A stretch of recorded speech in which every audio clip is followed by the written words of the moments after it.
Okay, unit number 2, question number 2. Question 3.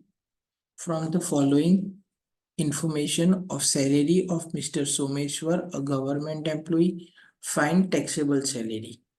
Basic salary, dearness allowance, dearness pay, fees, gratuity, house rent allowance 6,000 per month, rent paid 5,000 per month, children education allowance 3,000. He is having one child.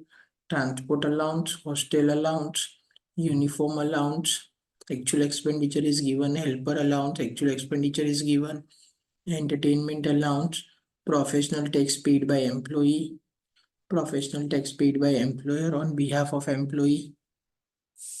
अब यहाँ पे हमें क्या calculate करना है? We need to calculate the taxable salary. तो और का क्वेश्चन है ये. Question number 3. सबसे पहले नाम मिस्टर सोमेश्वर. कौन है वो? Government employee. तो मिस्टर सोमेश्वर, ये याद रखना गवर्नमेंट एम्प्लॉई है. Gratuity totally exempt from tax हो जाएगी.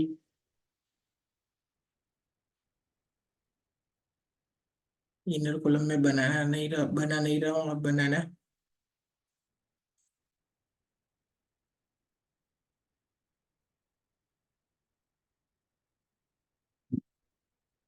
चलो शुरुआत करते हैं हम.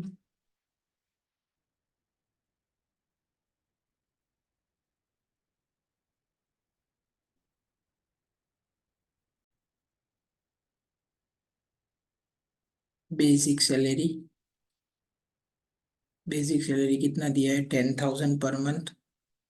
सो 10,000 इंटू 12 मंथ 1,20,000. उसके बाद आपको दिया हुआ है टीयरनेस अलाउंस. कुछ नहीं बताया तो नॉट फॉर्मिंग समझेंगे. तो DA 5,000 per month into 12 month 60,000.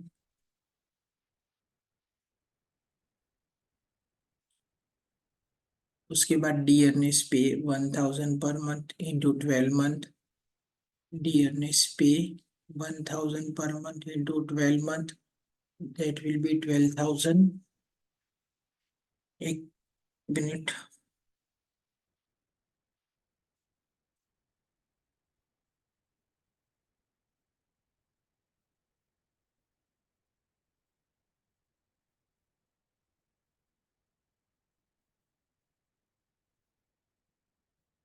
चलो क्वेश्चन में है fees 50,000 per annum. Per annum means yearly.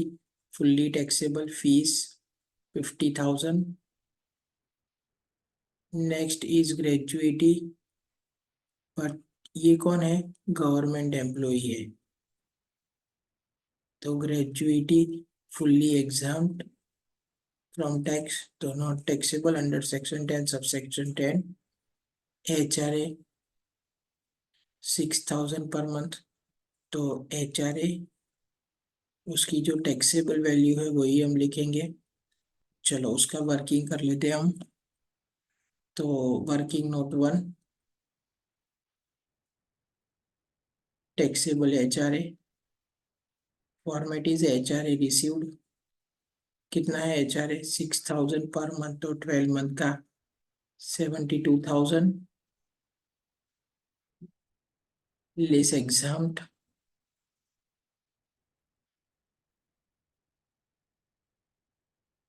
Under section 10 subsection 13A, whichever is lower.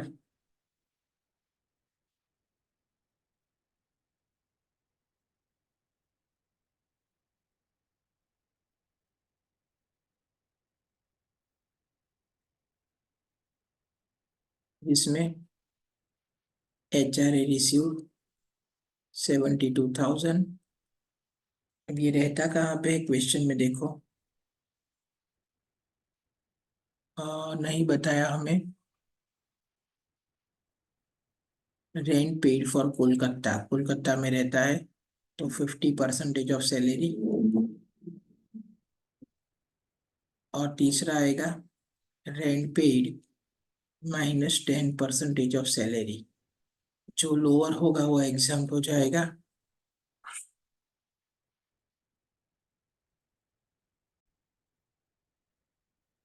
तो सबसे पहले हमें सैलरी गिननी होगी। Salary is equal to basic plus DA forming plus percentage of commission. ये बेसिक कितना था उसका? 1,20,000 और DA 60,000। यहाँ DNS अलाउंस लेंगे, DNS पे नहीं। तो बेसिक 1,20,000, DNS अलाउंस एज्यूम करते हैं कि ये फॉर्मिंग है, बराबर। परसेंटेज ऑफ कमीशन नहीं है, तो सैलरी विल बी 1,80,000। तो 1,80,000 का 50% कितना होगा? 90,000। रेंट पेड कितना किया है? तो क्वेश्चन में देखो, उसका रेंट कितना था? 5,000 पर मंथ। तो 12 महीने का 5,000 into 12, that will be 60,000। Minus 10% of salary. Salary कितनी थी? 1,80,000। उसका 10% 18,000। तो 60,000 माइनस 18,000, अमाउंट आएगी 42,000। चलो, 72, 42 और 90 तीनों में से लोअर अमाउंट क्या है? 42,000, तो वो एग्जाम हो जाएगी। तो टैक्सेबल क्या आएगा? तो 72,000 माइनस 42,000, तो 30,000 टैक्सेबल HRA हो गया। अब इसे आप यहाँ पे लिख दो, टैक्सेबल HRA 72,000 था, उसमें से एग्जाम हो गया 42,000, तो टैक्सेबल कितना आया? 30,000। चलो, HRA के बाद क्या है? Children education allowance 3,000 per month. तो children education allowance 3,000 per month है, तो 12 महीने का कितना मिलेगा? 36,000। एग्जाम कितना होता है? 100 पर मंथ पर चाइल्ड फॉर मैक्सिमम 1 चिल्ड्रन। अब उसका तो एक ही चाइल्ड बताया है, तो 1,200 एग्जाम। तो 36,000 में से 1,200 गए तो 34,800 टैक्सेबल। उसके बाद ट्रांसपोर्ट अलाउंस फुल्ली टैक्सेबल। तो transport allowance 2,000 per month into 12 month का 24,000 फुल्ली टैक्सेबल। उसके बाद है hostel allowance 2,000 per month. Hostel allowance 2,000 per month है, तो 12 महीने का 24,000। उसमें एग्जाम कितना है? 300 पर मंथ पर चाइल्ड फॉर मैक्सिमम 2 चिल्ड्रन। तो 300 पर मंथ इंटू 12 मंथ, एक ही चाइल्ड है, तो 3,600। तो 24,000 माइनस 3,600, 20,400 टैक्सेबल। उसके बाद यूनिफॉर्म अलाउंस 3,000 पर मंथ है, एक्चुअल एक्सपेंडिचर 1,500। तो uniform allowance 3,000 per month into 12 महीने का 36,000 माइनस एक्सपेंस 1,500 इंटू 12 महीने का 18,000, तो टैक्सेबल आएगा 18,000।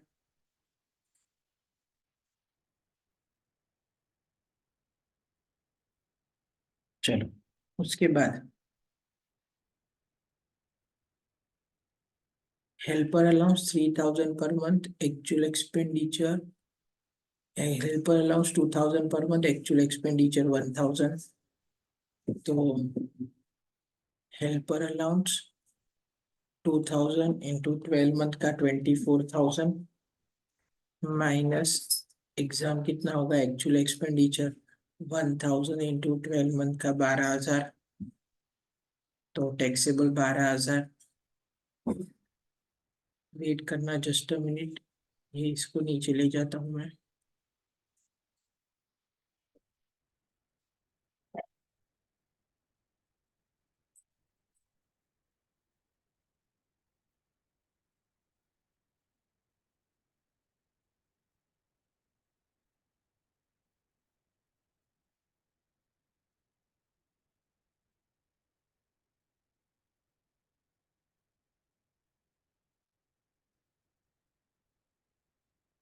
चलो, हेल्पर अलाउंस के बाद क्या दिया है? एंटरटेनमेंट अलाउंस, गवर्नमेंट एम्प्लॉय, ये तो पहले टैक्सेबल हो जाएगा, उसके बाद डिडक्शन में मिल जाएगा। तो entertainment allowance 300 per month into 12 महीने का 3600। उसके बाद professional tax paid by employer, वो तो उसने पे किया है, वो कोई इसकी इनकम नहीं है।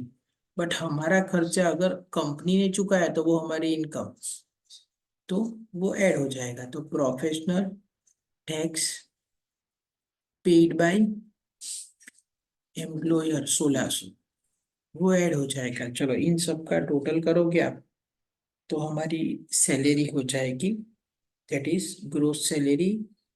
और टोटल करो तो इसका बराबर, टोटल आपके ऊपर छोड़ता हूँ। ग्रोस सैलरी में से माइनस डिडक्शन अंडर सेक्शन 60। सबसे पहला क्या आएगा? प्रोफेशनल टैक्स, जितना भी पे किया है वो सब डिडक्शन में मिल जाएगा। कंपनी ने हमारा 1600 पे किया, हमने 600 पे किया, तो 2200 एग्जाम हो जाएगा। उसके बाद हाँ, सैलरी का टोटल करना होगा। चलो, टोटल करो कितना हो रहा है, जस्ट अ मिनट।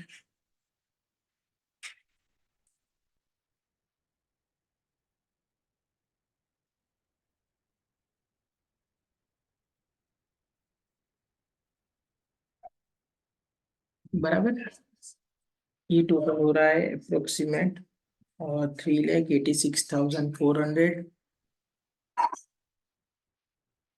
अब स्टैंडर्ड डिडक्शन कितना होगा? 50,000। कब?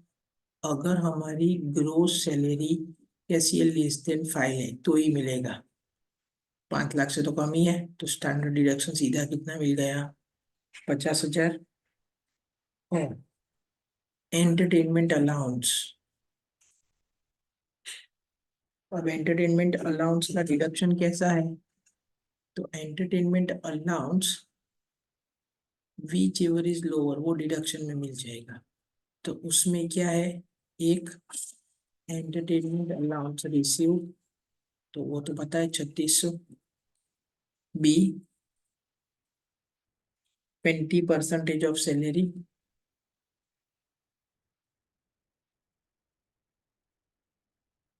तो हमारी सैलरी अभी ग्रोस सैलरी कितनी है? 3,86,400। उसका 20% हम करेंगे, 77,280। एंड सी, उसकी स्टेचुटरी लिमिट कितनी है? 2 lakh. Sorry, statutory limit is 5,000। चलो, तीनों में से सबसे कम क्या है? 600, तो वो डिडक्शन मिल गया। ये याद रखना, एंटरटेनमेंट अलाउंस का ये डिडक्शन किसको मिलेगा? सिर्फ गवर्नमेंट एम्प्लॉय को। Entertainment allowance receive 20% of salary, और लिमिट कितनी? 5,000। तो ये माइनस करोगे तो आपको net salary, that is income from salary, मिल जाएगा। बराबर, 3,30,600 नेट सैलरी या फिर इनकम फ्रॉम सैलरी। तो ये सैलरी का लॉन्ग सम हो गया हमारा।